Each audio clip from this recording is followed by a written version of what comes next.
This time, it's time for a women's challenge. And I wanted to focus on intermittent fasting for women because so many questions come up and there's just not a lot of information out there for women that want to intermittent fast. So let's do this as a challenge together. This way I can provide live coaching throughout the month. We can make it really fun. So just so you know, if you're coming to this video later, you can still follow along. You don't have to do the challenge during the month of September 2020 like this is going live. You can do this whenever. Okay, but for those of you that are watching right now, we're gonna have live coaching broadcasts that go along with this meal plan on September 7th, September 14th, September 21st, and September 28th. Those are all Mondays, okay? So the time isn't determined just yet, but the point is those days will have live broadcasts that you can always view as a replay later. Okay, so what we're gonna do here is we're going to cover 4 different phases of fasting. And the reason that I've done this is because if you're new to fasting, you should indoctrinate yourself in a little bit easier, especially as a female, just because you have to be a little bit more cautious with specific hormones and things like that. So we'll touch on that a little bit later. I'm going to keep the science a little bit out of this video. I know everyone likes it, but I don't want to make this too dense and I don't want it to be a very, very long video. I do recommend that you get some of your fasting essentials from Thrive Market. They help sponsor this challenge as well. So there's a link that you'll see down below in the description that's underneath this video that'll take you to Thrive Market. They're an online membership-based grocery store. So you can get my fasting essentials. I have a fasting box, a keto box, and all that stuff. And you can get groceries delivered right to your doorstep and some of the snacks that you will find useful during this challenge, as well as the bone broth that I recommend you break a fast with. You don't have to use them, but I do recommend because they're great prices and they're a big supporter of this channel. So check them out after you watch this video to make it a little bit easier. But before we get into anything, if you're new to this channel, please do hit that red subscribe button and then please do hit the bell icon to turn on notifications. The internet's leading intermittent fasting channel and we've got new videos dropping daily, so don't miss out. All right, I will start with a little bit of science, just because I want to outline why fasting actually works very, very well for women. So if you're on the fence, this might help maybe push you over a little bit. Okay, the Journal of Applied Physiology published a study that showed that women are more sensitive to what are called the lipolytic effects of adrenaline. When you are fasting, the primary way that you're burning fat is via the activation of adrenaline. Okay, it's your fight or flight response because you're in a stressed situation because you're not eating. Turns out that adrenaline really revs up fat burning. It just turns out that women are more responsive to the specific fat burning effects of adrenaline. So hey, who would have thought, right? So very, very good. Women also have what is called a higher intramuscular triglyceride content, which means that they have fatty acids that are readily available for energy more so than men, meaning men have to go through another stage of sort of transition before the fats are ready to burn, whereas women have them essentially ready to burn and have a higher plasma level of fatty acids circulating at any given time. So women are primed for fasting. The thing is, we don't want to fast too long, too early out the gate. So what I have here, I have 4 phases of fasting. Okay, so week 1, we'll be doing a little bit more frequent fasting, but with short fasts. Normally not a fan of frequent fasting, but these are so short, it's okay. We're gonna do 5 14-hour fasts in week 1. Then in week 2, we're gonna taper down. We're gonna go down to 4 16-hour fasts. And then we're gonna push the envelope a little bit more. In week 3, we're gonna do 3 18-hour fasts. And then week 4, we're going for the gusto with alternate day fasting where you're gonna fast every other day, and I'll explain this. This is gonna be a very effective program. If at any point you feel like it's too much, feel free to back off. I'm not a doctor. This is for informational purposes only. This is for you to experiment with. Always consult a physician if you are concerned or you're questioning anything, okay? So let's go ahead and jump into week 1. Okay, you're gonna do 5 14-hour fasts. Doesn't sound like a long fast because it's not, but we're introducing you to it. So you're gonna stop eating at 8 p.m., and then your first meal would effectively be at 10 a.m. That's 14 hours. I want you to work out as close to the end of your fast as you possibly can. So if you can work out at 9 a.m. and be done at 10 a.m. and then eat, all the best. That would be the best. I want you to break your fast with the following: 4 ounces of a low-fat protein. At this rate, it can be any kind of low-fat protein I'm really okay with. I'm okay with chicken, I'm okay with lean turkey, lean beef, lean fish, any lean protein. The alternative would be 1 scoop of pea protein powder with almond or coconut milk, unsweetened, please. Okay, so that's how you break your fast, but it's not a long fast, so we don't need to be super granular with it. 1 hour or 90 minutes later, somewhere in there, you're gonna have a larger meal. Now listen to me very, very carefully here. This meal, I'm keeping low carb, but this is not a low carb protocol, and I'll explain more. It's not a low carb protocol. You don't have to be low carb to do this, but I am keeping this meal low carb because what it's going to do is it's going to allow us to have a carryover effect from the fast. The fast gets us into that fat burning mode. If we don't spike our insulin a whole lot, we actually can carry some of that fat burning mode over into our eating window as well. Okay, so 4 to 6 ounces of lean protein. I don't care which kind of lean protein it is. Try to go for high quality though. Half of a medium avocado, 1 cup of cruciferous vegetables. So we're looking broccoli, we're looking cauliflower, we're looking bok choy, Brussels sprouts. Okay, 1 tablespoon of extra virgin olive oil on top of the vegetables. This is not going to be the most exciting meal, but it's going to be effective. Okay, then I recommend seaweed snacks for women because it's going to get you some of the iodine that you need. Okay, iodine is going to help support the thyroid, and if we're starting to do some fasting, we don't want to stress the thyroid. 3 hours later, an optional snack, preferred low carb. Any of the snacks that I recommend from Thrive Market that are in my box would be perfect. Seaweed snacks, anything like that, just no more than 200 calories, please. 6 p.m., dinner. 4 to 6 ounces of a fattier fish. Now, it doesn't need to be high calorie, super high fat. By fatty fish, I just mean like a sockeye salmon or maybe a halibut that has a good amount of fat in it, maybe a Chilean sea bass. You could also go for some shrimp. Okay, shrimp is going to be very, very good because shellfish is going to have the zinc, it's going to have the manganese, it's going to have the phosphorus, it's going to have the minerals that you need that you sometimes get depleted with fasting. 6 to 7 ounces red potatoes. Hey, what do you know? See, when I'm not doing low carb, I typically get most of my carbs from potatoes. Okay, I like them. They don't affect my stomach bad. They're not a grain, which can seem to have different effects. There's no gluten in them. I like sweet potatoes, red potatoes, white potatoes. In this case, red potatoes taste really good with fish. Season them up with oregano, some thyme, whatever. Then mixed greens. Do not add a bunch of salad dressing to the mixed greens. I'm okay with a tiny bit of oil and vinegar, but I'm not a big fan of mixing a bunch of starches and fats. At 8 p.m., you're going to love this dish. I'm going to explain it once, and then you can use it any night throughout. Okay? At 8 p.m., you're going to take almond milk, you're going to warm it up, and you're going to add 1 to 2 tablespoons of unsweetened baking cocoa, like just straight baking cocoa powder. Okay? And then you're going to add 2 tablespoons of coconut cream or coconut milk out of a can, the high-fat stuff, and a little bit of stevia. And you warm that sucker up and you've got a hot chocolate that is actually pretty high calorie. The reason I have the calories in there is because I want to bring the fats back in. I don't want your calories to be too low because this is relatively low calorie overall. Now let's move into week 2, okay? So by the time you've done this for 7 days, you'll move into this. And the nice thing is we'll have live broadcasts that you can ask questions about each given week. It's going to be great and very systematized that way. And if you're coming back to this video later on, you can check in the description and we'll post the links to the live broadcasts so that you can see the updated information as we go through this challenge. Okay? 4 16-hour fasts. So effectively, you'll probably have 2 days that are back-to-back, and the other days can be staggered. However you want to sequence it, just please do not do 4 days in a row. I don't recommend that. Okay, you're going to stop eating at 8 p.m. Your first meal is going to be at 12 p.m. Black coffee, tea is okay at any time during your fasting period with any of these. Okay, work out any time in the morning. It doesn't have to be at the end of your fast because I know you can't necessarily work out at 11. It's the middle of the day, but if you can, great.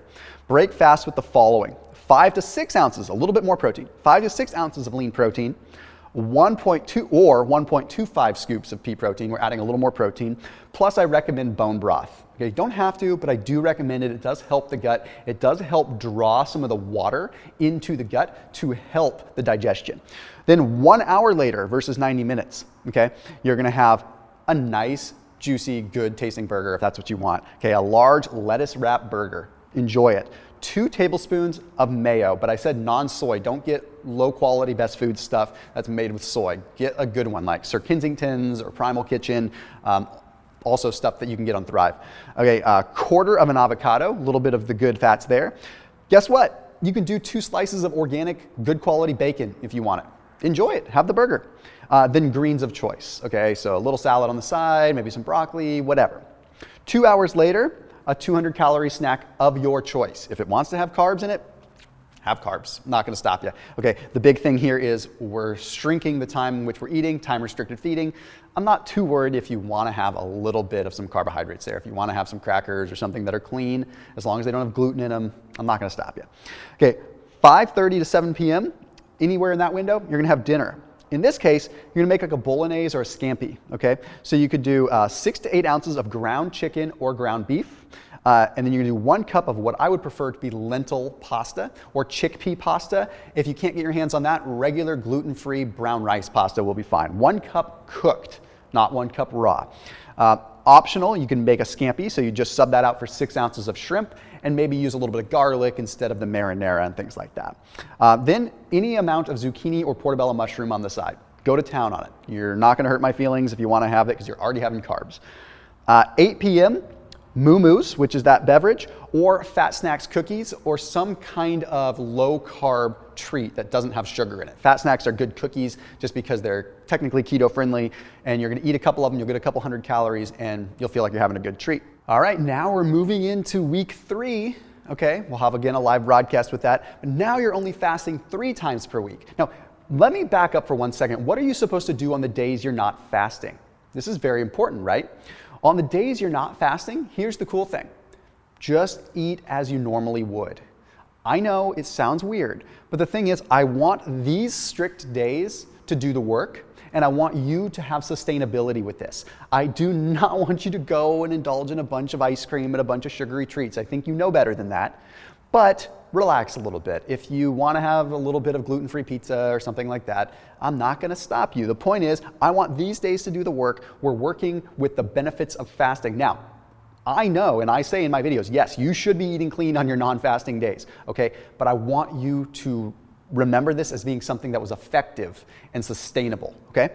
So week 3, you're only fasting for 3 days, but they're more aggressive fasts with a very clean protocol. On the days you're not fasting, go ahead and let your hair down a little bit, but still work out, still be clean. You're gonna stop at 8 p.m.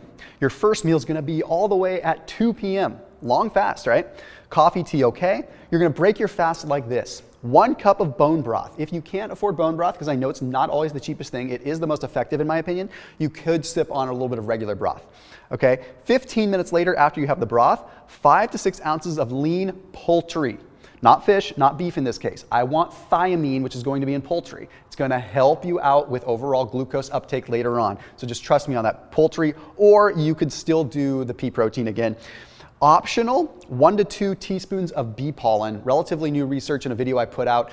Basically, it can help support the immune system, but it can also help support and replenish the B vitamins you lose during a fast. So a little bit of bee pollen is a good call. Here's the thing, no snacks on this day. Okay, so you break your fast, okay? Then you're just going all the way until dinner.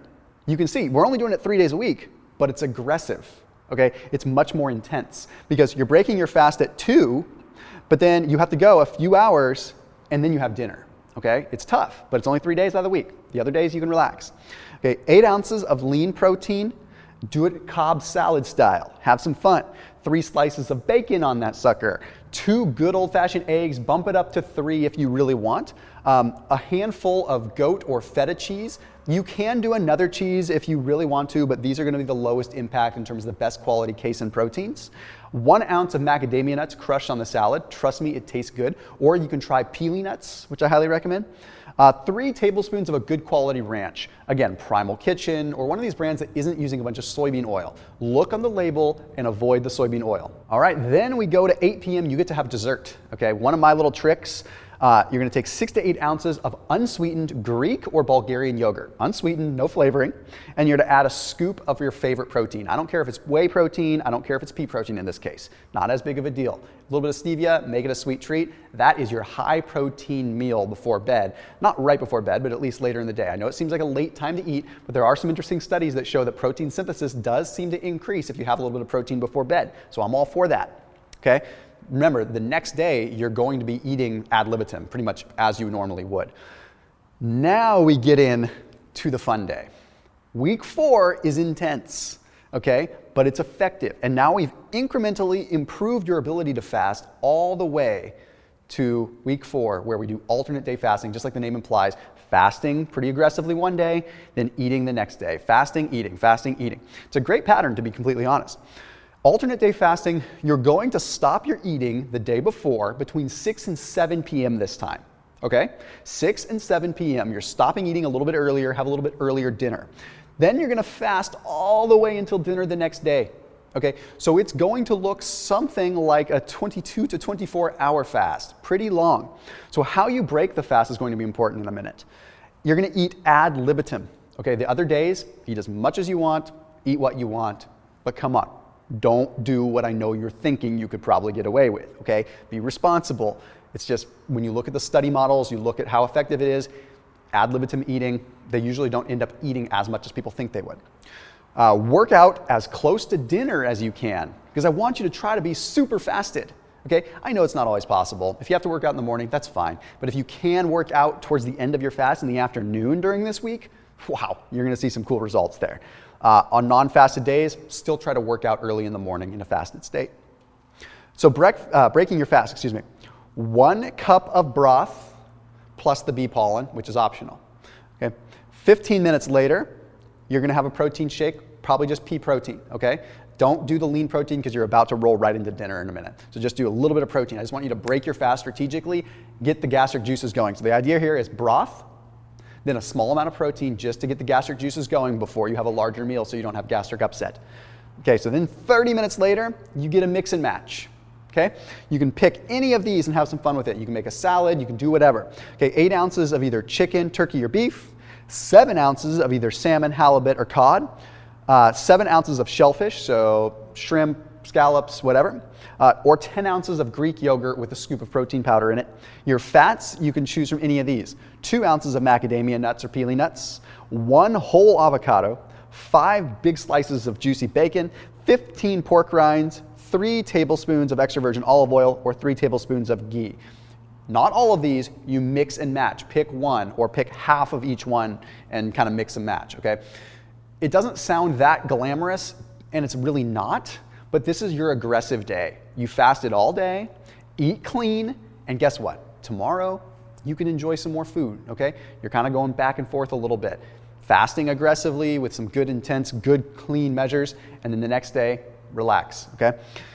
Dessert on this day, you can do the fat snacks cookies that I talked about, or you could do the yogurt treat that I talked about. Plain and simple. And by the end of this, trust me, you will feel good. You will have gone from a 14-hour fast all the way into training yourself to do alternate day fasting. It's perfect, and I think it's really gonna work well for you. But again, this is for informational purposes only. I look forward to seeing you at the first live broadcast where we can ask questions and I can answer them straight out in front of you live. But even if you're not live, you'll still get the benefit out of it. So excited for this challenge. Let's make it happen this September and really rock and roll and get in the best shape of our lives. Don't forget to check out Thrive Market down below in the description. And I'll see you tomorrow for another video.